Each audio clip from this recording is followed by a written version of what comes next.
a sample, I repeat, a very small sample of just under 9,000 affidavits, divided into 24 purple colored fraud categories. In my life, I have not seen so many diverse kinds of fraud. A man is dead, his affidavit is given. A person is a Zomato supplier, his affidavit is given. A person is an LIC agent, his affidavit is given, nothing to do with NCP. A person doesn't live in the district, their affidavit is given. Person is 10 years, 12 years, minor, their affidavit is given. Complete, shameless fraud. The second aspect is that not one of the affidavits submitted by the opposite side says a word against Sharad Pawar. Many of them say that we recognize Ajit Pawar as a leader, but not one affidavit is asked the question, in comparison to whom? In comparison to Sharad Pawar. Are you not supporting Sharad Pawar and supporting Ajit Pawar? Not one affidavit says so. Thirdly, we have shown that the Election Commission has the jurisdiction and should file a criminal complaint for such open forgery and fraud, which is their power under the IPC. And we have requested them to consider filing that. This is nothing but an afterthought. It is a non-maintainable, false, frivolous, vexatious petition. It should be dismissed at the threshold with costs against these people. Thank you very much. Ajit Pawar के राष्ट्रीय अध्यक्ष पद को लेके Sorry, इनका मैं बता दूं आपको, very strange thing happened that this gentleman is Pratap Chaudhary. Under the nose of the Election Commission, hearing is going on 26th of October. On 26th of October, under the nose of the Commission, the other side files an affidavit saying this man supports Ajit Pawar. He was shocked. He has filed an affidavit saying, I know nothing about this. I never supported Ajit Pawar against Sharad Pawar. I am a strong, staunch supporter of Sharad Pawar. The poor man comes to the commission. He files an affidavit.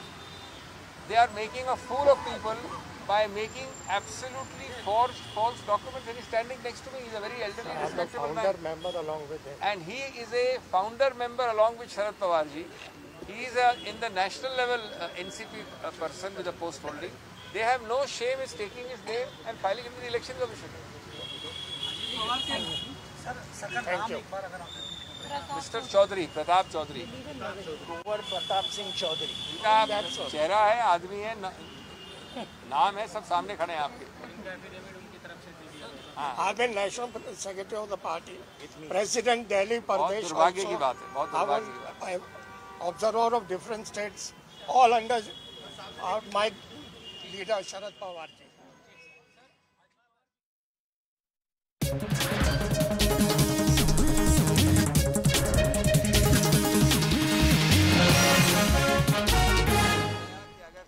बघूया 100% बातम्या. ठाकरे गटाचे खासदार संजय राऊत सत्ताधारी भाजपला घेरण्याची संधी सोडत नाहीयेत, तर भाजपकडूनही राऊतांना जशास तसं उत्तर दिलं जातंय. आता पुन्हा एकदा राऊत आणि भाजपमध्ये झुंपली आहे. या फोटोमधील व्यक्तीने मकाऊमध्ये कसिनोत खेळताना एका रात्रीत 3.5 कोटी रुपये जुगारात उडवले असं प्रत्यक्षदर्शी सांगतात. असा दावा राऊतांनी केला. तर चंद्रशेखर बावनकुळे कधीच जुगार खेळलेले नाहीत असं म्हणत महाराष्ट्र भाजपनं संजय राऊतांच्या ट्विटवर स्पष्टीकरण दिलंय. दुसरीकडे संजय राऊतांच्या ट्विटला भाजपनंही फोटोनंच उत्तर दिलंय. आदित्य ठाकरेंचा एका पार्टीतला फोटो भाजपनं ट्विट केलाय. आदित्य ठाकरेंच्या ग्लासमध्ये कोणत्या ब्रँडची विस्की आहे असा सवाल भाजपनं राऊतांना विचारलाय. मेरे जो 25 लाख रुपए आपके पास पड़े हैं, कृपया वो तो आज तक आपने मुझे वापस दिए नहीं, लेकिन एक अच्छे डॉक्टर को दिखाकर अपने दिमाग का इलाज कराइए. मी पाहिले त्या ट्विटमध्ये संजय राऊतांच्या, त्याच्यामध्ये भाजपचे प्रांताध्यक्ष दिसतात आहे. त्यावर एक चौकशी लावली पाहिजे. वेळ आला तर सीबीआयची चौकशी याच्यामध्ये व्हायला पाहिजे. न्यूज 18 लोकमत या दोन्ही फोटोंची पुष्टी करत नाही, मात्र या फोटोवरून महाराष्ट्राचं राजकारण तापण्याची चिन्ह आहेत. ठाकरे गटाचे खासदार संजय राऊत यांनी ट्विटरवर फोटो पोस्ट केला. या फोटोनंतर महाराष्ट्राचं राजकारण तापलं. राऊतांच्या ट्विटनंतर भाजपकडून पलटवार करण्यात येतोय. मकाऊत कॅसिनोमध्ये जुगार खेळणाऱ्या व्यक्तीनं 3.5 कोटी रुपये खर्च केल्याचा दावा राऊतांनी केला। कुटुंबासोबत मकाऊला गेलो, तसंच तिथल्या हॉटेलमध्ये रेस्टॉरंट आणि कॅसिनो एकाच ठिकाणी असल्याचं बावनकुळेंनी म्हटलं। चिनी कुटुंब आहे का? काही बोलता? मी स्पष्ट म्हणतो, तुम्ही जेवढं खोटं बोलाल तेवढं फास्ट। आपल्याकडे आणखी काही फोटो आणि व्हिडिओ असल्याचा दावा राऊतांनी करत भाजपला इशारा दिला। माझ्याकडे 27 फोटो आहेत आणि 5 व्हिडिओ आहेत। ते व्हिडिओ जर मी टाकले तिकडले तर भारतीय जनता पक्षाला दुकान बंद करावं लागेल। तुम्ही असे मॉर्फ केलेले फोटो, कापून दिलेले फोटो, असे फोटो टाकून तुम्ही इतके वाईट आरोप करता, याच्यात म्हणजे राजकारणाची पातळी खाली नेणंच। राऊतांच्या ट्विटनंतर भाजपनं आदित्य ठाकरेंचा एका पार्टीतला फोटो ट्विट केला, त्यालाही संजय राऊतांनी जोरदार उत्तर दिले। मोदीचे पितात ना परदेशात जाऊन, तोच ब्रँड आदित्य ठाकरेंकडे, तोच ब्रँड आहे। मी सांगतो तुम्हाला, 3 तासात 3.5 कोटी उडवले, याचाच अर्थ अच्छे दिन आलेत असा खोचक टोमणा राऊतांनी लगावला। विश्वचषक क्रिकेट स्पर्धेच्या अंतिम सामन्यात ऑस्ट्रेलियानं भारताचा पराभव केला। ऑस्ट्रेलियानं 6व्यांदा विश्वचषक जिंकण्याचा पराक्रम केला, मात्र आता अंतिम सामन्यात जे घडलं त्यावरून राजकारण तापलंय। विश्वचषक स्पर्धेचा अंतिम सामना अहमदाबादच्या नरेंद्र मोदी स्टेडियममध्ये खेळवण्यात आला। या सामन्याला पंतप्रधान नरेंद्र मोदी, केंद्रीय गृहमंत्री अमित शहा उपस्थित होते। यावरून ठाकरे गटाचे खासदार संजय राऊतांनी भाजपवर निशाणा साधलाय। अहमदाबादमध्ये फायनल ठेवून भाजप सर्व श्रेय आपल्याकडे घेण्याचा विचार करत होतं, असा हल्लाबोल राऊतांनी केला। तसंच हा सामना म्हणजे भारत आणि ऑस्ट्रेलिया नसून भाजप विरुद्ध ऑस्ट्रेलिया असा होता, असा घणाघाती टीका राऊतांनी केली।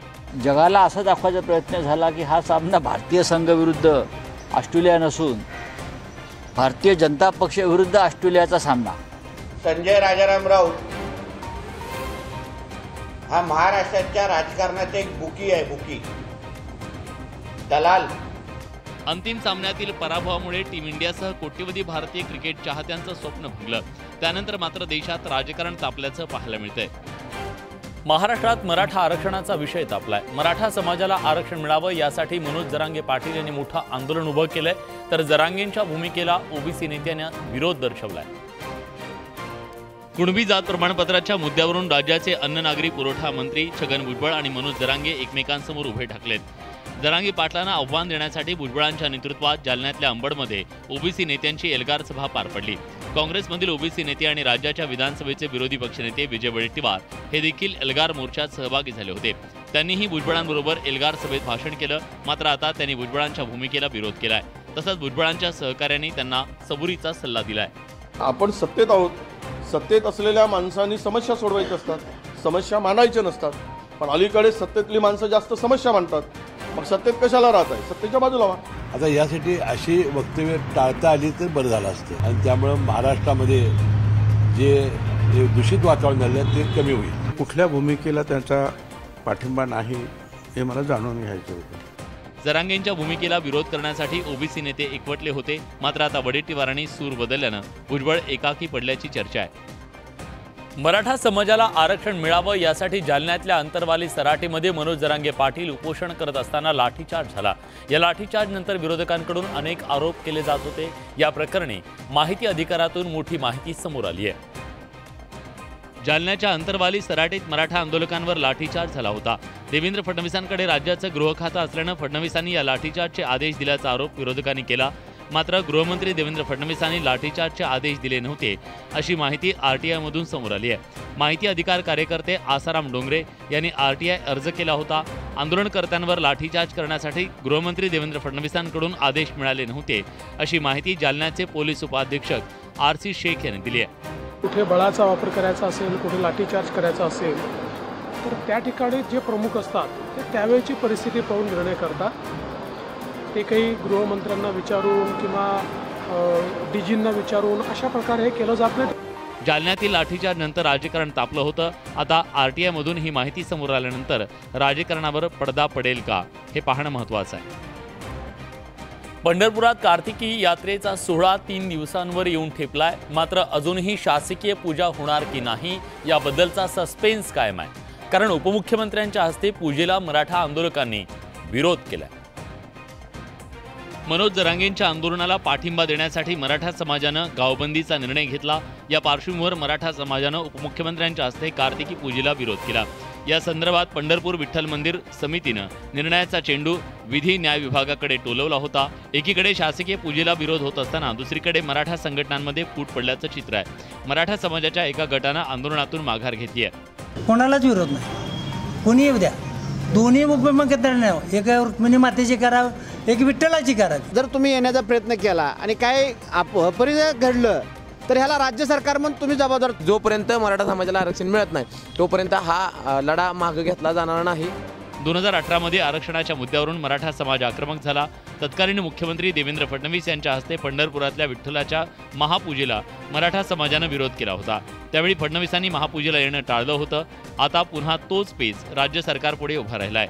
मात्र त्यावेळी एकत्रित असणाऱ्या मराठा समाजात यावेळी फूट पडल्याचं चित्र आहे।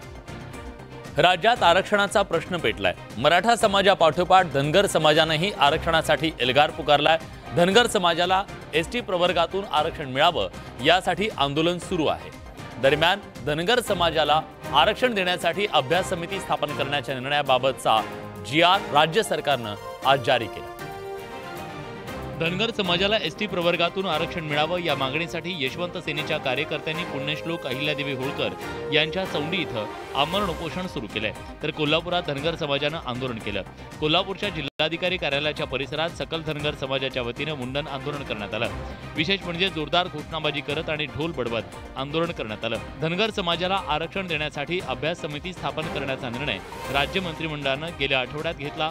त्याबाबत GR काढण्यात आला। मराठवाड्यात यंदा अपेक्षित पाऊस झाला नाही, त्यामुळे अहमदनगर आणि नाशिक जिल्ह्यातील धरणसमूहामधून मराठवाड्याला म्हणजे जायकवाडी धरणामध्ये 8.6 TMC इतकं पाणी सोडण्याचा निर्णय गोदावरी मराठवाडा पाटबंधारे विकास मंडळानं दिला। मात्र 20 दिवसानंतर सुद्धा हे पाणी सोडण्यात आलं नाहीये। त्यामुळे मराठवाड्यातले नेते आता आक्रमक झाले। याबाबत निर्णय झाला असतानाही अहमदनगर आणि नाशिक जिल्ह्यातील पुढाऱ्यांनी हे पाणी रोखून धरलंय। त्यामुळे हे पाणी तातडीनं सोडावं या मागणीसाठी छत्रपती संभाजीनगरमध्ये सर्वपक्षीय नेत्यांनी रास्ता रोको आंदोलन केलं। जालना संभाजीनगर मार्गावर सर्व पक्षीयांकडून हे आंदोलन करण्यात आलं। या आंदोलनामुळे या मार्गावर वाहनांच्या लांबच लांब रांगा लागल्या। त्यामुळे आंदोलकांना बाजूला होण्याची विनंती पोलिसांनी केली। मात्र विनंतीनंतरही आंदोलक बाजूला न हटल्यानं पोलिसांनी कारवाई सुरू केली। संवेदनशीलता असती तर लवकर त्याच्या बाबतीतला निर्णय कळवलाही असतात, झालाही असतात। दरवेळेस वरच्या लोकांना जर संघर्षच आमच्या वाट्याला आला असेल तर तो संघर्ष करण्याची सुद्धा आमची यावेळेस तयारी आहे। दुसरीकडे मराठवाड्याला हक्काचं पाणी मिळावं या मागणीसाठी मराठवाड्यातले शेकडो नागरिक नाशिकच्या गंगापूर धरणावर पोहोचले। जोपर्यंत पाणी सोडलं जात नाही तोपर्यंत आम्ही इथून हटणार नाही। गरज पडली तर आम्ही धरणाचे दरवाजे उघडायला पुढे जाऊ। त्यामुळे येत्या काळात मराठवाड्याचा पाणी प्रश्न अधिक पेटण्याची चिन्ह आहेत। कोल्हापूर आणि सांगलीत ऊस दरावरून आंदोलन पेटलंय। या ऊस दराबाबत नेमलेल्या समितीचा अहवाल राजू शेट्टींनी अमान्य केला। त्यामुळे स्वाभिमानी शेतकरी संघटना आणि साखर कारखानदारांमधला संघर्ष आणखी वाढणार आहे। राजू शेट्टींनी गेल्या वर्षीच्या ऊसाला 400 रुपये देण्याची मागणी करत आंदोलन सुरू केलंय। त्यानंतर ऊस दराबाबत नेमलेल्या समितीचा अहवाल कोल्हापूरच्या जिल्हाधिकाऱ्यांना प्राप्त झाला। साखर कारखान्याचा ताळेबंद तपासल्यानंतर कोणतीही अतिरिक्त रक्कम नसल्याचं स्पष्ट झाल्याचा निष्कर्ष यात काढण्यात आला। दरम्यान समितीचा अहवाल आपल्याला मान्य नसल्याचं सांगत आता आम्ही मागे हटणार नसल्याचं राजू शेट्टींनी म्हटलंय। नेते आणि त्यांच्या नेतृत्वाखाली काम करणाऱ्या सगळ्या सर्वपक्षीय कारखानदारांनी ठरवलं असेल तर जे काय व्हायचं आता मैदानातच होईल। आम्ही मागे हटणार नाही, पण त्यांना गुडघट टेकायला लावल्याशिवाय सोडणार नाही।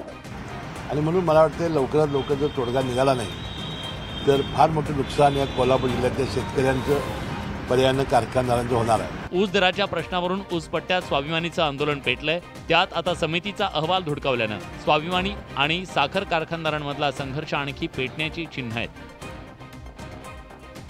भंडाऱ्यात झालेल्या शासन आपल्या दारी कार्यक्रमात मुख्यमंत्री आणि राज्याचे 2 उपमुख्यमंत्री उपस्थित होते। राज्यातील शेतकऱ्यांच्या पाठीशी सरकार असल्याची ग्वाही देवेंद्र फडणवीसांनी दिली। धान उत्पादक शेतकऱ्यांच्या बोनसबाबत अधिवेशनात निर्णय घेणार असल्याचं मुख्यमंत्र्यांनी सांगितलं। भंडाऱ्यात शासन आपल्या दारी कार्यक्रम पार पडला। डेंग्यूच्या आजारातून सावरल्यानंतर पहिल्यांदाच उपमुख्यमंत्री अजित पवार, मुख्यमंत्री एकनाथ शिंदे आणि उपमुख्यमंत्री देवेंद्र फडणवीस एकाच व्यासपीठावर एकत्र आले। आमच्या सरकारच्या योजना लोकांच्या घरापर्यंत पोहोचण्यासाठी हा कार्यक्रम हाती घेतल्याचं अजित पवारांनी म्हटलं। कृषीचे सगळे फीडर पुढील 2 वर्षात सोलरवर टाकणार आहोत, त्यामुळे शेतकऱ्यांना 24 तास अखंडित वीज मिळेल असं फडणवीसांनी म्हटलं। प्रत्येक घटकाचा विकास करण्यावर विशेष भर या महायुतीच्या सरकारचा दिला जातोय। मी आपल्याला आश्वस्त करू इच्छितो की ज्या ठिकाणी खोडकिडीमुळे आमचं धान नष्ट झालं असेल त्या शेतकऱ्यांना राज्य सरकार वाऱ्यावर सोडणार नाही। मी आपल्याला एकच सांगतो, धानाला बोनस आम्ही नागपूर अधिवेशनमध्ये जाहीर करू। या कार्यक्रमात अजित पवारांचं भाषण सुरू असताना काही जणांनी घोषणाबाजी केल्यानं काही काळ गोंधळ उडाला होता। पोलिसांनी घोषणाबाजी करणाऱ्याला ताब्यात घेतलंय। भंडाऱ्यात शासन आपल्या दारी कार्यक्रमाचं आयोजन करण्यात आलं।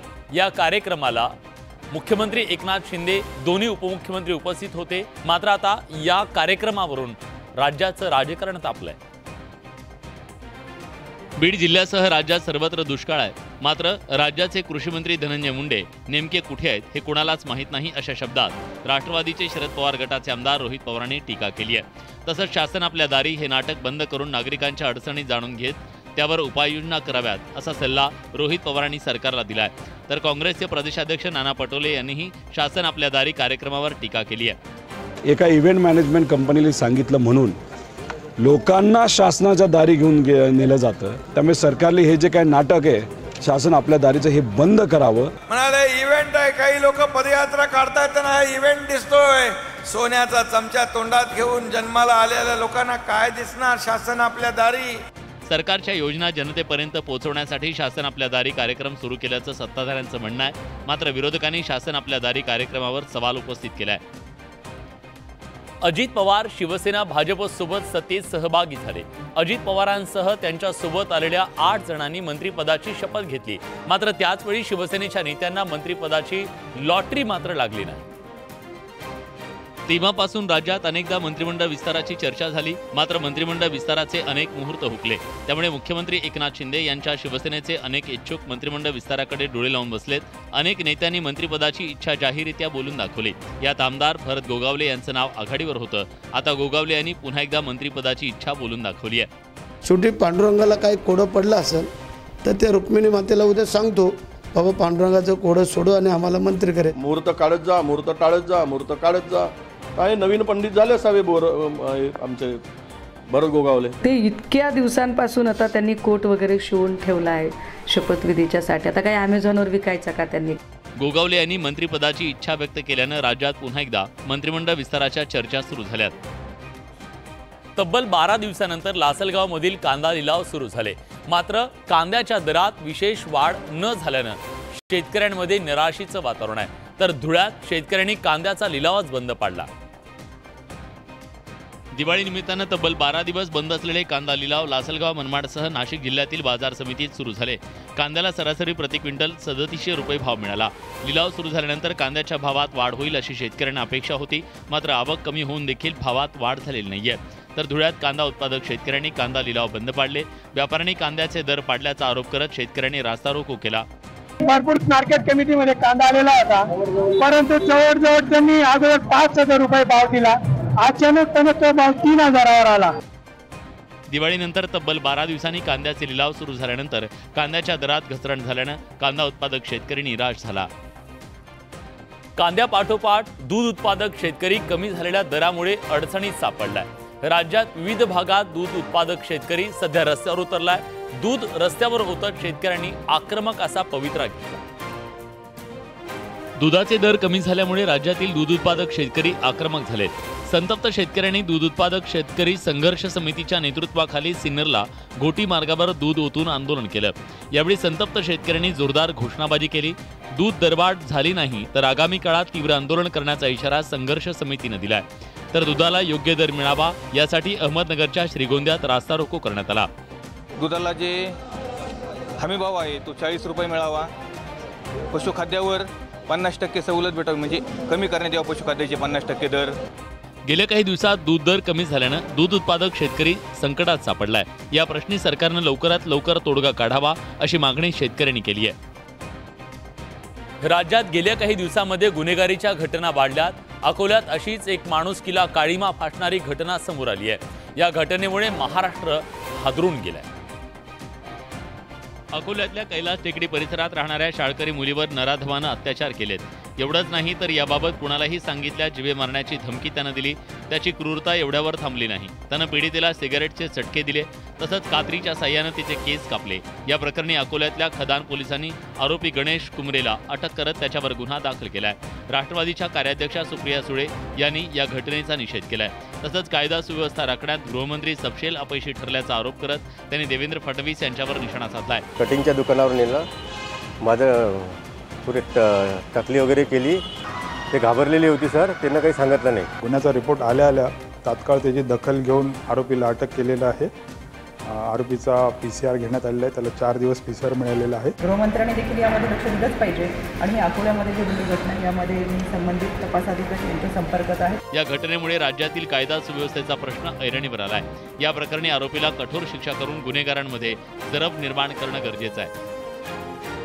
बॉलिवूडचा भाईजान असलेल्या सलमान खानचा टायगर 3 सिनेमा काही दिवसांपूर्वी रिलीज झाला। या सिनेमाच्या स्क्रीनिंगच्या वेळी मालेगावातल्या सिनेमागृहात काही प्रेक्षकांनी फटाके फोडले। सिनेमागृहात फटाके फोडणं अतिउत्साही प्रेक्षकांना आता महागात पडलंय। सलमान खानचा टायगर 3 सिनेमा मालेगावातल्या थिएटरमध्ये प्रदर्शित झाल्यानंतर काही अतिउत्साही प्रेक्षकांनी गेल्या आठवड्यात सिनेमागृहात फटाके फोडले होते। सिनेमागृहात फटाके फोडल्यानं काही प्रमाणात गोंधळ उडाला होता। या घटनेची गंभीर दखल घेत मालेगावच्या छावणी पोलिसांनी या प्रकरणी तपास सुरू केला। या प्रकरणी आता 4 जणांना अटक करण्यात आली आहे। त्यांना कोर्टात हजर केलं असता 1 दिवसाची पोलीस कोठडी सुनावण्यात आली आहे। एकूणच सिनेमागृहात फटाके फोडणं या चौघांना चांगलंच महागात पडलंय। या सगळ्या घडामोडींसोबत या बुलेटिनमध्ये आपण इथेच थांबतोय, पण ब्रेकवर जाताना महत्त्वाची आठवण, जुगार आणि मद्य यापासून सर्वसामान्य पापभिरू माणसं दूर राहतात, मात्र राज्यातल्या राजकारणाला जुगार आणि मद्यानं चांगलाच रंग आणलाय। नेमकं काय घडतं जाणून घेणार आहोत रात्री 8 वाजता स्पेशल रिपोर्टमध्ये न्यूज 18 लोकमत।